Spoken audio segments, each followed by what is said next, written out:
इथे फक्त दागिने नाही तर पिढ्यानपिढ्यांचा विश्वास मिळतो.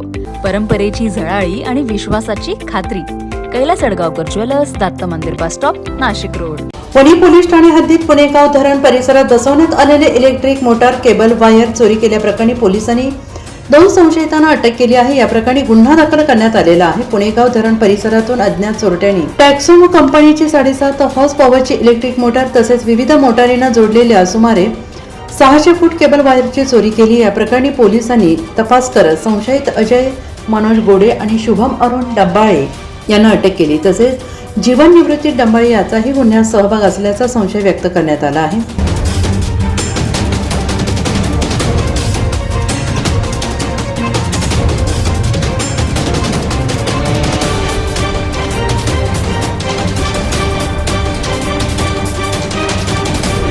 वणी पोलिसांनी घटनास्थळी पंचनामा करून पुढील तपास सुरू केला आहे. NCN न्यूजसाठी अनिल गांगुर्डे, वणी.